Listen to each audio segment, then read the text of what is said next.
This is my analysis of question 7. So when we first started the project, we didn't have any knowledge of editing other than the pure basics. So we knew how to cut and maybe shorten our clip, but not on the software that we were using. I only knew how to do it on the HP version. So Final Cut Pro was completely new to me, and I had to learn to edit from scratch.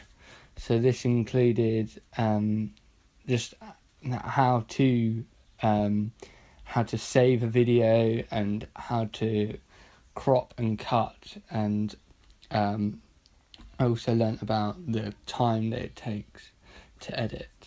So the first thing that I learnt using Final Cut Pro was how to create a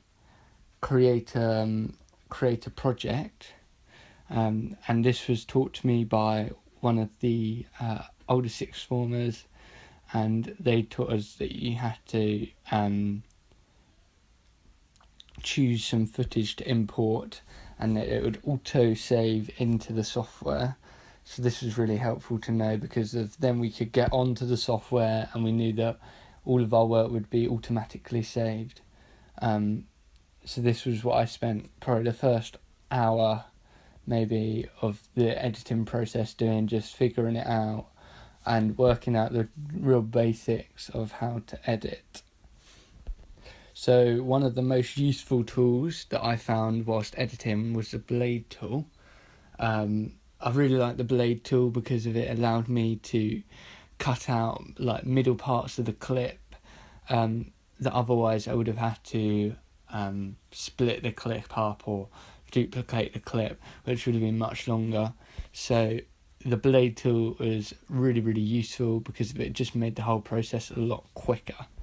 The next method that I found really useful was to insert gaps.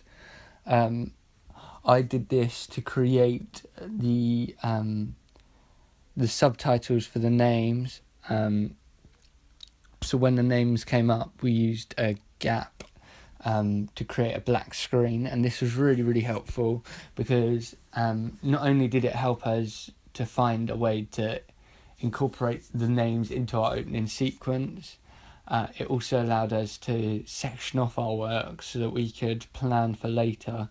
So say we wanted to put a clip into our project that we hadn't got yet, we could just insert a gap. I also found keyboard shortcuts very, very useful, and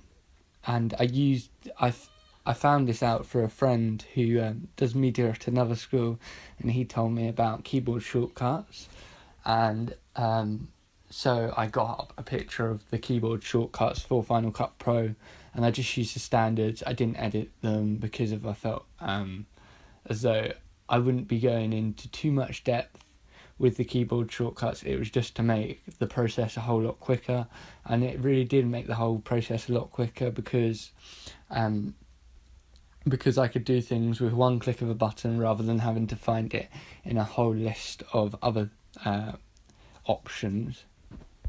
And yet again, James Pickering really, really helped me to work out crops and the correct gradients and filters for my work. He suggested what sort of thing might be right for a thriller, as he's a lot more experienced in editing than me. I tried to take some of this advice, but then also build on it with other knowledge that I'd found online, through websites online, which enabled me to work a lot at a lot quicker speed, but also at a lot higher of a standard, so that the opening sequence looked a lot more professional and like it could be produced for a real movie. So probably one of the biggest problems that we faced was the timing. I really felt that the timing was the hardest part of this whole process, because we didn't we underestimated how long it would take to edit, and this resulted in frantic, almost unplanned, extra additional time that we had to spend on editing, teaching ourselves how to edit as well, and this was hard to do when we were already on such a short time frame. Another thing that I found hard to overcome was how to insert our own music from softwares, because we were using the school computers. We didn't have the library of music from our phones that we would have been able to edit with in a normal circumstance, so we had to find out new ways to insert music into our project to create the atmosphere that we desired. One of the ways that we did this was by looking through copyright-free music on YouTube and then using a converter to convert it to an MP3 or MP4 format so that we could place it onto the background of our track. And this really highlighted the parts that we wanted it to and brought our whole piece together. So on top of editing, we also encountered problems when filming, because we were not as new to filming, because we've obviously got our phones that we are used to filming with. That made it easier for us to pick up. However, it was still hard to find the right sort of tactics to stabilise the image and to make sure it looked professional.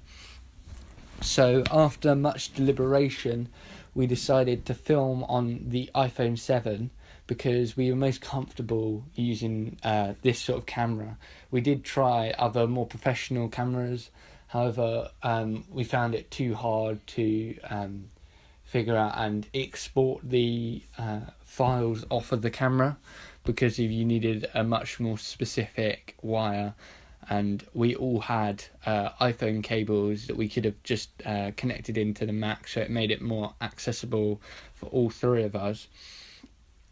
I feel that with filming, in my opinion, the biggest problem was stabilisation, because stabilisation on the iPhone was hard to achieve.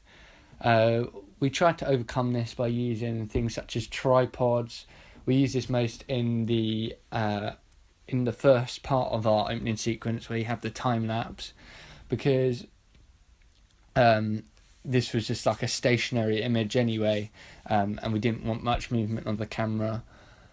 However, we did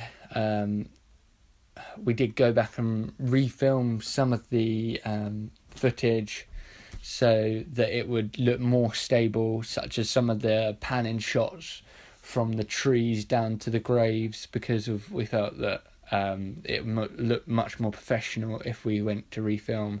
And I spent quite a bit of time doing this, refilming with Taylor, because we didn't want our opening sequence to look like a sixth form project. Another problem that we encountered when filming was the lighting. We wanted to make our opening sequence seem like it was filmed at night time. However, when we were filming, if we went in the middle of the night, it would have been hard to get a clear image, especially with the iPhone, just due to the low light, meaning that you can barely see the shapes. So we tried to overcome this by filming after school, so around 4:00. So it's still getting dark because it was in the winter. However, I felt that with the filter on top, it did look a lot later than 4. So it's still giving that night appeal, but also gives a clear image. So also when we were filming, we tried to use a rolling steady mount. However, it wasn't very effective. It might have just been because we were using the iPhone 7. However, we did test it with another camera. I think it was a Canon. However, the image was still shaky, and so we had to scrap this idea of using a rolling mount, just due to the impracticability. When we were filming, we used some different lenses, such as the wide lens and the macro lens. You can see this when there's a picture of the eye and the eye winks or blinks. This was really effective because it just worked as a transition between the scenes. And then also when we used it on a close-up of a thumb to give the sense of a fingerprint, it gives a bit of identity to our character without you knowing too much about our character, just because of it's an opening sequence and we don't want to give too much away because we don't want to make it into a trailer. I think that some of our most successful shots, even though we wanted to give the appeal of night, were shot in the morning. There was one morning when I went to film and there was a lot of mist and fog, and this gave an eerie appeal, especially with the filter over the top. It accentuated the thriller genre of our film. And with the sun poking through, it allowed for good shots to be produced. This is why we filmed most of our transition shots on this morning, because of it provided the best filming quality, which was really good for our thriller film. So when we started our project, we did a preliminary test of filming. In this we learnt about continuity and the 180 degree rule. The 180 degree rule is so that when you're filming, your character doesn't appear on one side and then seem to jump over to the other. So we learnt this through a person going through a door, and how we had to film from multiple different angles to make sure that they didn't appear to jump through the door. And we also used the rule of a line, so that the camera didn't cross over the line unless we were filming with the camera to cross over from one side to the other. And then we also learnt about continuity. So continuity just means that there's no errors, if you like. So there's not a clock that says 4 o'clock and then in the very next clip it says 5. So it just means that the film is more realistic and doesn't break the viewer's sense of disbelief. So it keeps the audience engaged in your film. I found that we used this quite heavily, even though an opening sequence doesn't need to be continuous. We did try to apply these rules to our opening sequence, just to make sure that we did it to a high standard. So overall, I think I found editing a lot easier than the filming, even though we were brand new to editing. I believe that my strengths lied in the editing, because that's where we brought our film together, and before it wasn't very clear the path that our film was going to take. The clips were very random and didn't have much storyline, even though you don't have to have a storyline or narrative to an opening sequence. You do want almost a clear path of where your opening sequence is going, and you don't want it just to seem like a load of random clips. And I feel like we've really pulled our film together in this way, or our opening sequence together in this way, through the editing. And even though some of the clips from our filming were of very high quality, which I feel I helped greatly, I also feel that when I was editing, I could help the group a lot more than when I was filming. So on top of editing, so in this process I've also learned how to use lots of different medias. When I came in to this media class, I only knew how to